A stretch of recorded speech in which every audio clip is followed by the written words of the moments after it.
ഇപ്പൊ കണ്ടു ഇങ്ങോട്ട് വരുമ്പോൾ ബാലൻ എന്ന് പറയുന്ന സിനിമയുടെ പോസ്റ്ററുകൾ കണ്ടു.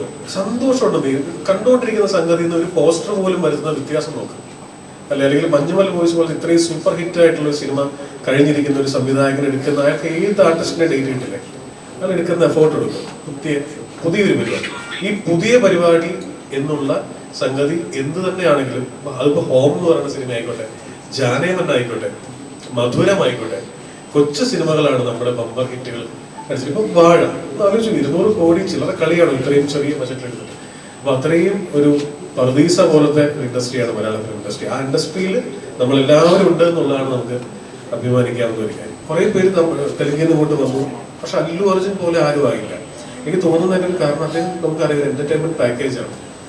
തമാശ, ഒരു ഡബിംഗ് പടത്തിലെ തമാശ പറഞ്ഞ് ആൾക്കാരെ ചിരിപ്പിക്കുകയാണ്. പ്രത്യേകിച്ച് മലയാളികളെ ചിരിപ്പിക്കുക എന്ന് പറഞ്ഞാൽ ലോകത്തിലെ ഏറ്റവും ബുദ്ധിമുട്ടുള്ള കാര്യമാണ്. അത് ഇദ്ദേഹത്തിനെ കൊണ്ട് സാധിക്കും. അദ്ദേഹത്തിന്റെ ബോഡി ലാംഗ്വേജിലും ആ വഴക്കമുണ്ട്. രണ്ടാമത്തെ കാര്യം, എനിക്ക് തോന്നുന്നു ഞാൻ അല്ലുവിനെ ഇപ്പൊ ഈ ആര്യ ഡബ് ചെയ്തുകൊണ്ടിരിക്കുമ്പോൾ നമ്മൾ അറിയാലോ ഇതിങ്ങനെ ഹിറ്റാൻ പോകുന്ന സിനിമയാണെന്നൊന്നും അറിയില്ല, വലിയ പ്രതീക്ഷയില്ലാതെ ഡബ് ചെയ്തുകൊണ്ടിരിക്കുകയാണ്. ഈ സമയത്ത് ബ്രേക്ക് ടൈമിന് എനിക്കൊന്ന് ടീ ബ്രേക്കിനെ മറ്റോ പാട്ട് സീൻ പറഞ്ഞാൽ കാണിക്കാന്ന് പറഞ്ഞാൽ പാട്ട് കാണിച്ചു വന്നപ്പോൾ ഞാൻ ഞെട്ടിപ്പോകുന്നു. കാരണം ഭയങ്കരമായിട്ടുള്ള ഡാൻസ് ആണല്ലോ ഇദ്ദേഹത്തിന്റെ, ഒരു രക്ഷയില്ലത്. പിന്നെയാണ് നമ്മൾ ശ്രദ്ധിക്കുന്നത് അല്ലുവിന്റെ എല്ലാ സിനിമകളിലും അല്ലുവിന്റേതായ സ്റ്റെപ്പുകൾ വരാൻ തുടങ്ങി. പുതുമയുള്ള ഒരു സിനിമാ നടനാണോ ഈ ഡാൻസ് ഇങ്ങനെ കളിക്കുന്നതെന്ന് തോന്നിപ്പിക്കുന്ന രീതിയിൽ ആ ഡാൻസ് ആണെന്ന് എനിക്ക് തോന്നുന്നു ആദ്യം യുവാക്കളെ ഇത്രയേറെ അല്ലുവിലേക്ക് ആകർഷിക്കുന്നത്. രണ്ടാമത്തെ അദ്ദേഹത്തിന്റെ തമാശ, പിന്നെ ഈ പറഞ്ഞൊരു എന്റർടൈൻമെന്റ് പാക്കേജ് ആണ് എന്ന് പറയുന്ന ഒരു സംഗതിയുണ്ട്. മാത്രമല്ല ഈ അല്ലുവിന്റെ ഓരോ സിനിമയും ഈ ആര്യ ഹിറ്റായപ്പോൾ മുതൽ എല്ലാ സിനിമയ്ക്കും ഇവിടെ വരും അല്ലെ, കൊച്ചിയിൽ വരും, കൊച്ചിയിൽ വന്നിവിടെ പ്രസ് മീറ്റ് നടത്തും.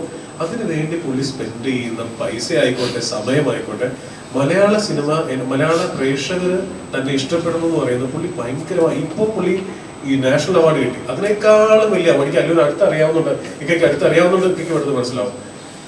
അല്ലുവിന് നാഷണൽ അവാർഡ് കിട്ടിയതിനേക്കാളും വലിയ സന്തോഷമായിരിക്കും. ഈ കേരളം എന്ന് പറയുന്ന നമ്മുടെ ലാലേട്ടനും മമ്മൂക്കയും നമ്മുടെ ഇൻഡസ്ട്രി ഉണ്ടാക്കി വെച്ചിരിക്കുന്ന ഒരു ഇമേജ് ഉണ്ടല്ലോ മലയാള സിനിമ.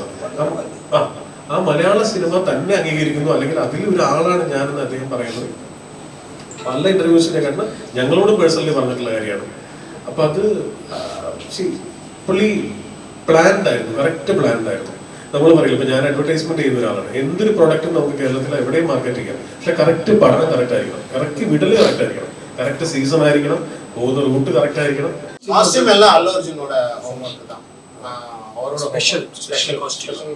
காஸ்டியூம்ல ரொம்ப கேர் எடுப்பார். ஸ்டோரி எடுத்தோன்னா அவர் பேங்காக் போய் அவர் தான் எடுத்துட்டு வந்தார் காஸ்டியூம்ஸ். பட் ஐடியாஸ் கேட்பாரு, என்ன மாதிரி வேணும்னு கேட்பாரு. அப்போ அந்த நாங்கள் சின்ன ஐடியாலாம் சொல்லுவோம். ஸோ அவர் கலர் சென்ஸ்லாம் அவர் தான் பார்ப்பாரு. பைக் எல்லாமே டிசைன் தான் பேக்கில் அந்த மாதிரி. அது கூட அந்த பாக்ஸ் கூட சின்னதாக அந்த பைக் ஏற்ற மாதிரி டிசைன் பண்ணுவோம். சார் நீங்கள் இந்த 90s மலையாள படத்தோட பெரிய ஃபேன் கேள்விப்பட்டிருக்கேன். ஸோ அந்த படங்கள் பிரியதர்ஷன் சார் படங்கள், ஃபாசில் சார் படங்கள் எல்லாம் பார்த்து அந்த ஒரு தாக்கம் இருக்குல்ல, அது ஒரு சீன் கன்ஸ்ட்ரக்ஷனுக்கு எல்லாம் எவ்வளோ ஹெல்ப் ஆகும்? ரொம்ப ரொம்ப ரொம்ப வருஷம் 16 படம், கிழுக்கம், சித்திரம், இதெல்லாம் எத்தனை தடவை பார்த்துருக்கேன்னு எனக்கே தெரியாது. ரொம்ப லவ் இருக்குது மலையாள ஃபிலிம்ஸ் எல்லாம், ரொம்ப லவ். சஃபயர் தேட்டரில் ரொம்ப கிரேஸாக வெயிட் பண்ணிகிட்டே இருப்போம், எப்போ என்னென்ன படம் வருதுங்கிறதுல ரொம்ப இன்ட்ரெஸ்ட்டு. பர்டிகுலராக எனக்கு ரொம்ப நல்ல ஞாபகம் இருக்கிறது கிழுக்கம், சித்திரம் ரெண்டும் ரொம்ப தடவை பார்த்துருக்கோம். ஃபஸ்ட் டைம் டைரக்டராக இருக்கிறப்போ ஃபாசில் சார் படம் எல்லா படமும் தான். ஃபாசில் சார் தான் எனக்கு தெலுங்குல K Viswanath sir, Fazil sir, Bharathiraja sir, பாஜிராஜ் சார், இவங்கெல்லாம் எனக்கு குரு மாதிரி. அவங்களோட ஃபிலிம்ஸும் நான் நிறைய கற்றுக்கிட்டேன். കുറേ പിള്ളേര് ഹാപ്പി ഡേയ്സ് പോലെ ആയിരിക്കും കോളേജ്, എഞ്ചിനീയറിംഗ് കോളേജ് എന്നുള്ള തെറ്റിദ്ധാരണയിൽ എഞ്ചിനീയറിംഗിൽ ചേർക്കാനുള്ള കാരണമായിട്ടുണ്ട് ഹാപ്പി ഡേയ്സ്. അവിടെ പോയാൽ അങ്ങനെയായിരിക്കും. അപ്പൊ ഇപ്പോഴും ഈ പറഞ്ഞ ഹാപ്പിയെ പോലെ തന്നെ ഹാപ്പി ഡേയ്സിലെ പാട്ടുകളും സീൻസും ഒക്കെ ഇപ്പോഴും ഹാപ്പി ഡേയ്സും കൂടി പിന്നെ റിലീസ് ചെയ്യുന്നതിനെ വെച്ച് ആലോചിച്ചു. നെക്സ്റ്റ് ഫിലിം ഹാപ്പി ഡേയ്സ് ആണ്. അതിന്റെ വർക്ക് തീർത്തിരിക്കുകയാണ്. ഇത് റിലീസ് ചെയ്ത് കഴിഞ്ഞാൽ next month, may be next month ജൂലൈക്ക് മുമ്പ് ചെയ്യാനായിരുന്നു. ഇത് ഏപ്രിൽ റിലീസ് ചെയ്തിരുന്നെങ്കിൽ ജൂൺ ലാസ്റ്റോട് കൂടി ഹാപ്പി ഡേയ്സ് ചെയ്യുമായിരുന്നു. പക്ഷെ എല്ലാം കഴിഞ്ഞിരിക്കുക അവർക്ക്. ചെയ്യാത്തത് എന്തുകൊണ്ടെന്ന് വെച്ചാൽ Happy Days guarantee impact short ഷോട്ടാണ്. ഈ